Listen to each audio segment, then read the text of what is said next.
I have so many things stirring around in my spirit that I have to write to settle myself and find God's wisdom in the midst of chaos. I'm scared I won't be strong enough to face the things we might have to face in the coming weeks and months. But then I remember how much grace God gave us to walk out everything we've already faced. I've never felt completely overwhelmed, and I've never felt alone. So no matter what comes next, and I truly cannot even begin to guess how this will go, I know we will be carried. I want to shout out, look what God is about to do. Watch how he delivers Joel. And at the same time, I want to roll up in a silent ball and wait it out with fear and trembling, so aware of all my doubt, but yet convinced that my doubt is insignificant compared to God's faithfulness.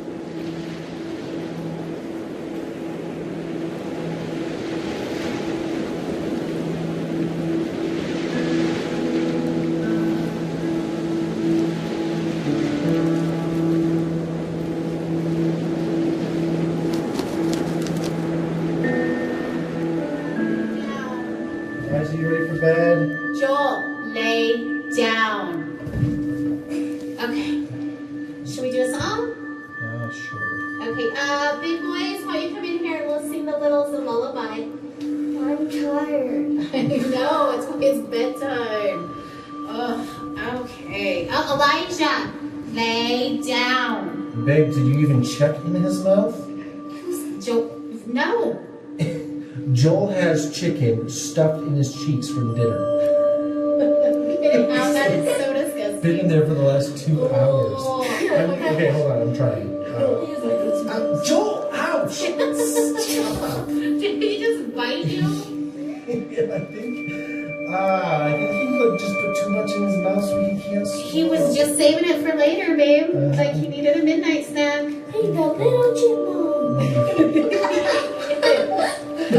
Oh my goodness. Okay. The bigger version. A big version of a little chipmunk. Do you guys remember when he couldn't even eat any solids and because he couldn't swallow? Do you remember that from the surgery? How it hurt his ability to swallow, so we had to give him bottles? Yeah, I remember one time we had pizza, so he chewed it all up and then spat it out everywhere. It's so gross. What?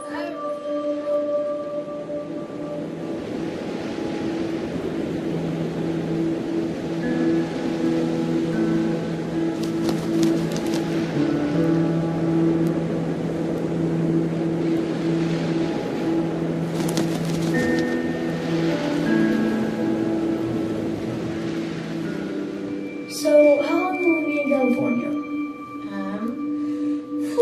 I don't actually know. That's kind of why we're packing up everything, is because if the trial works really well, then maybe we'll stay in California for a really long time. Like, as long as it keeps helping Joel, then we want to stay and do the best we can for him and stay there where he's getting help. But if the medicine starts to not work, as soon as it's not helping him, I promise we'll come back home. Are we going to Disneyland? Yeah, of course. What do you think, Caitlin? You okay with leaving for so long? I'm kind of excited, but I'm kind of not. I mean, I think it'll be fun, but I just don't like missing school. Oh, yeah. You're the only 8-year-old to ever... That's amazing. I hate to miss school, huh? But, like, why?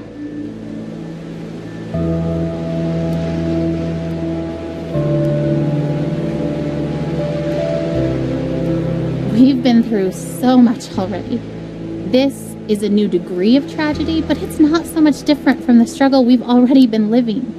We pressed into God. We pressed into faith. We fought until we found peace. We stood in peace when our flesh wanted to strive more. We stood in peace when it started to feel like laziness or foolishness or both.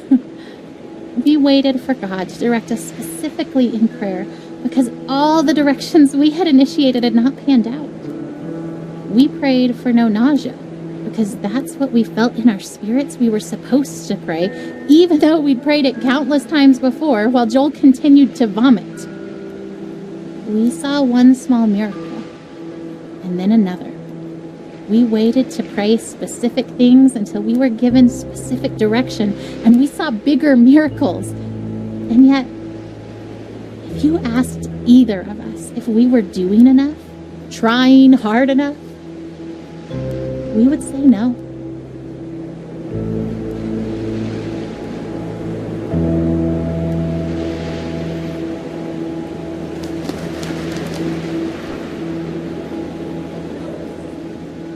So gross, but he just wanted to try things so bad. He wanted to taste them. He wanted to be like you guys. She got to taste foods. He loved to eat, and I remember all I wanted was for him to be able to kind of eat like a normal kid and have normal things. I thought he'd never be able to swallow normal food.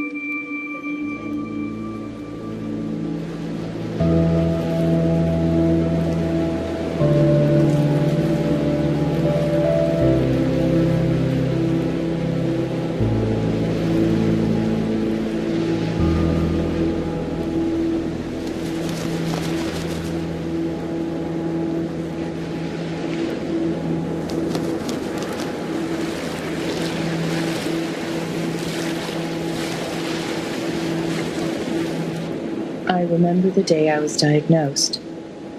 I remember the hallucinations from the high fever of 5-year-old's nightmares. I remember my mother silently weeping in the doctor's office. I remember friends and family gathered around my hospital bed in prayer. I remember the 2-hour ambulance ride to St. Jude where they could better care for me. I remember the 2.5 years of weekly chemo treatments, the numerous lumbar punctures and bone marrow aspirates. I remember Doctors Bell, Dahl, and Kalwinsky, nurses Jean, Judy, and Dale, Miss Chris in social work, Darlene in travel, all part of the team that cared for me. I am a walking memorial to their successes. I remember the other patients I'd see each time I went to the hospital for chemo. I remember when some stopped coming. I knew what that meant. I remember the years of summer camp for children with cancer, children like me. I remember their laughter and the midnight talks of fears and joys, normal kid stuff. Some less so. I remember when some stopped coming. I knew what that meant. But I remember them. I am, and other survivors are, memorials to those who lost their fights.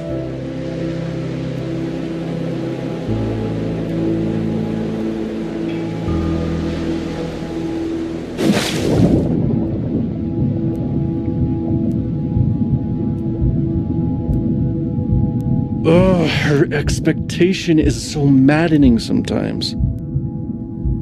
You know what she wrote on the eve of Joel's first surgery? The one back in January when we first found the tumor? I seriously feel like a kid on Christmas Eve. I'm pleading for God to spare his life, and I'm tempted to despair because self-inspection leads me to conclude I shouldn't expect much of anything. And yet my wife is expecting a surprise party from the Lord, replete with presents and supernatural miracles. I envy her.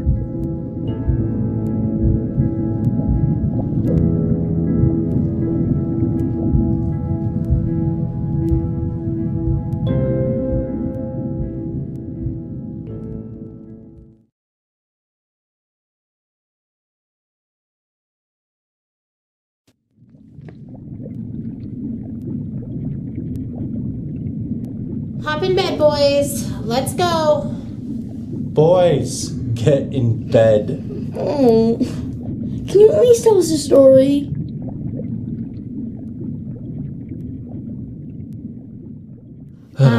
Sure. Okay. This is the story of a very brave knight named Joel. Joel the baby knight? Yes, Joel the baby knight, but he's also Joel the very brave knight, and he was being chased by a dragon named Cancer.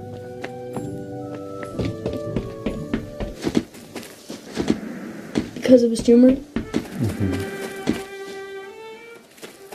Where does the dragon live? In a forest. Is the dragon big? Very big.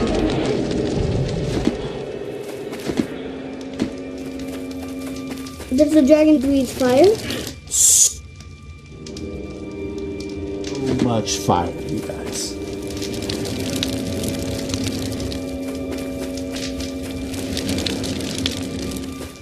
So, Joel has armor, like a sword and a shield and stuff? Ooh, or maybe a spear? Yeah, that sounds good. So brave Sir Joel with his sword and his shield and his awesome spear and his super jumping ability was being chased by a dragon named Cancer. What other superpowers does he have? He also has grace. That's not a superpower. It's the best superpower. Do you guys know what grace means? Yeah, it's kind of like help. Yeah, it's kind of like help.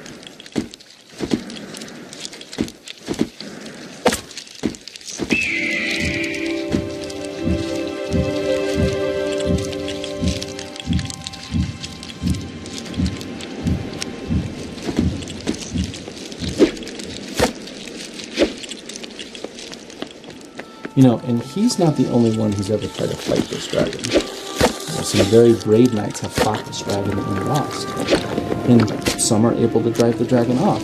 Maybe they can go home and they can quit fighting for it. The kingdom is safe. Joel's been fighting this dragon for a long time, huh? A long time. But Joel found a nice empty cave where he could rest. And it seemed like the dragon couldn't find him. But just when he thought that the danger was past, the dragon found his hiding spot and came after him in the cave.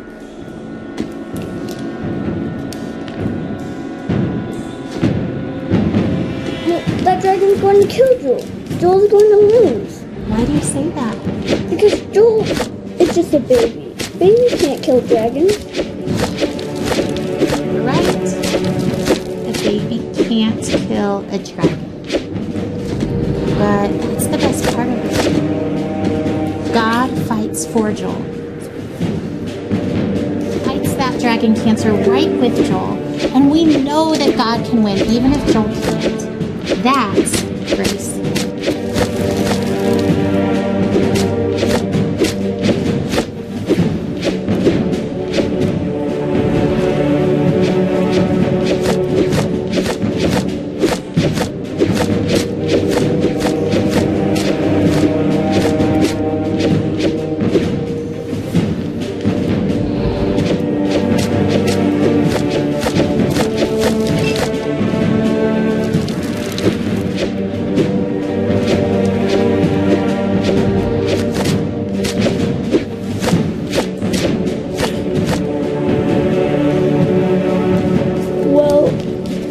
Tim from Church Mom, he died from cancer. Wasn't God fighting for him? Didn't he have this? Of course God fought for Tim too. Tim fought so well. He was so brave and so strong. And God let him rest. It may have seemed like the dragon won because he couldn't die. But we know that Tim's in heaven, that he's with God, that God is so proud of him. So maybe for Tim, getting to be done fighting was grace.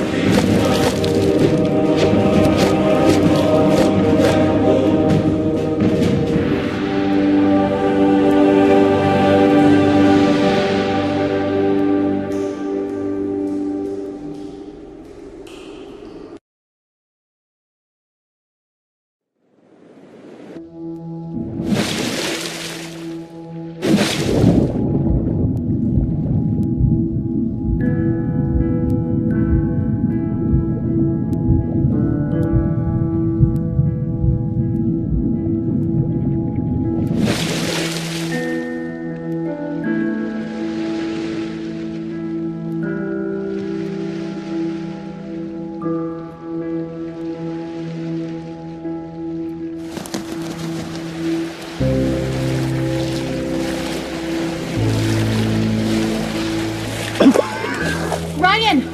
Oh, Ryan, get in the boat. I can't. You have to, you'll drown. We're already drowning. How can you sit there like that? Despair doesn't help anything. Neither does false hope.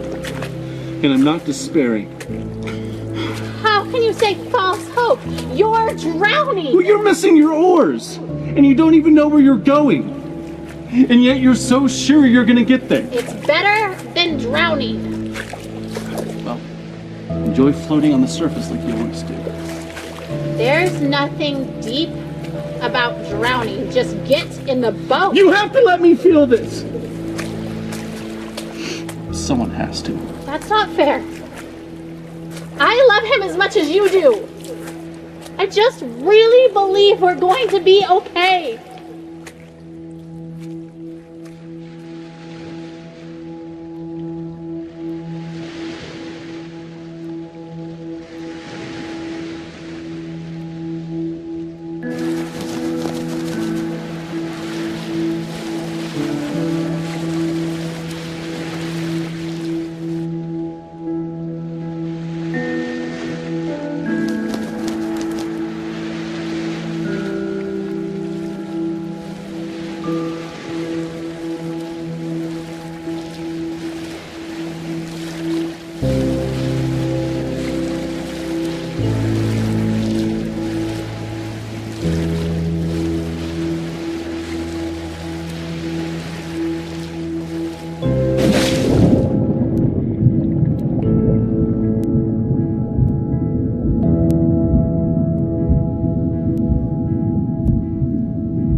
The sunset looks pretty from here.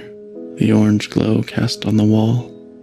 Better than the muted colors of this hospital. I wonder why they choose blues and greens. They, the ones who choose the colors that heal. Green for life. Blue for comfort. Purple stripes to hide the stains. This chair is too small and sticks to my skin. I hate vinyl.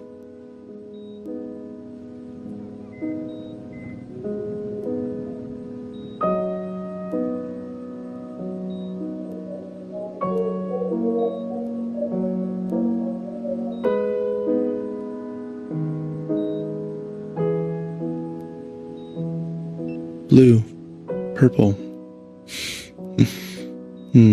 The ocean, maybe? No, under the ocean. Silent, warm, and salty, like tears.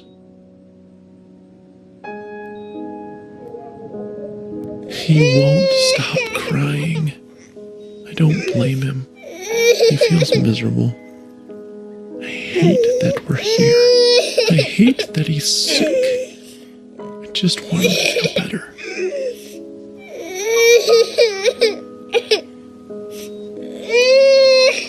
Shh, shh, shh, shh, shh. It's okay, Jolie. Shh. Oh, don't throw your head, buddy. Don't.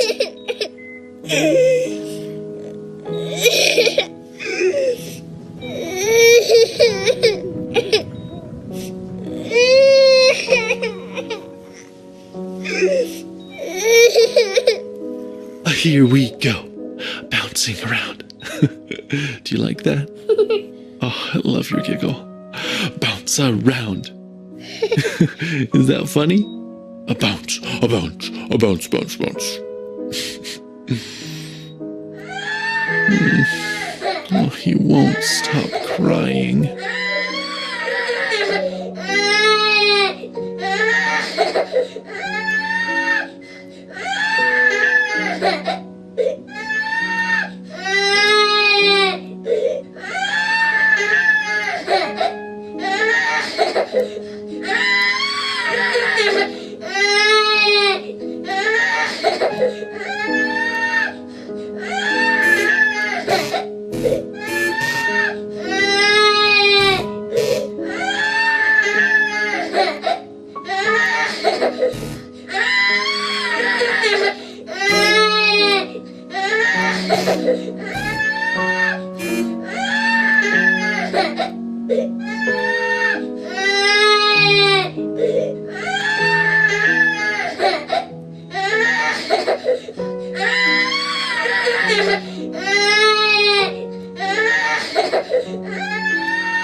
I wonder if he's hungry.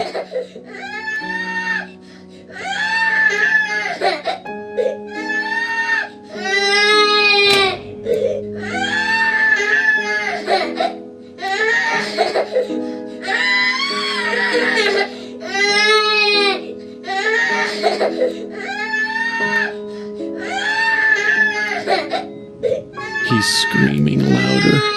Buddy, don't you want juice? He hits the box. I don't catch it.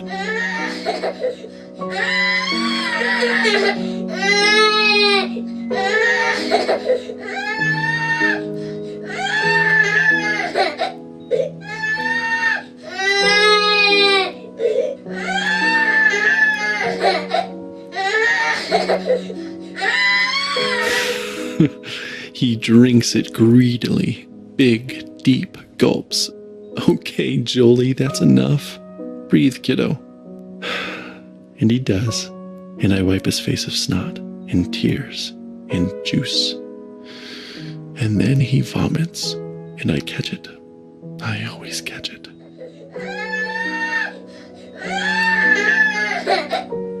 I know you're thirsty, buddy, but you'll throw it up.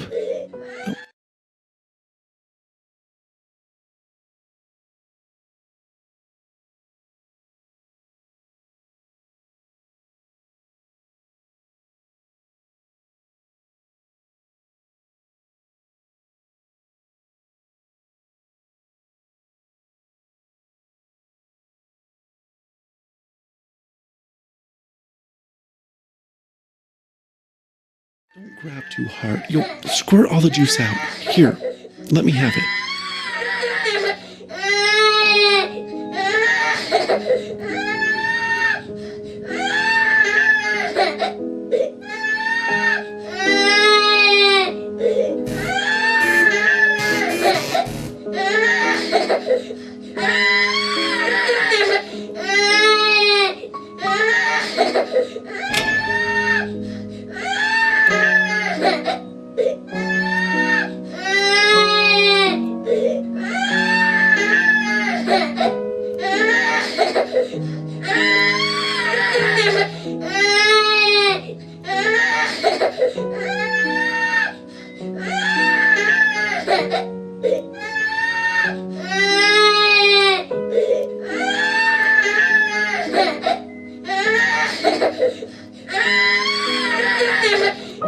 It's so late, Joel.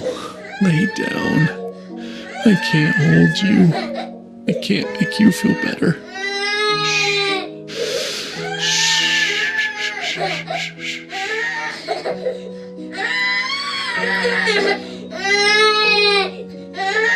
Okay, buddy, okay, I'll hold you. Shh. Shh, shh, shh, shh. Oh, Joel Bug, you look so miserable. No! Don't hit your head on the bars, Joel. Joel! I know you're mad. Please stop. Please. Stop. I shake. I weep. I pray. I plead. I need peace. I am empty. You are. I don't know all that you are. You are there. I want you here. I want you to call my son. I cannot. And you've brought us this far. He's still here. Not dead. Not there. With you. God, I want him here with me. Please.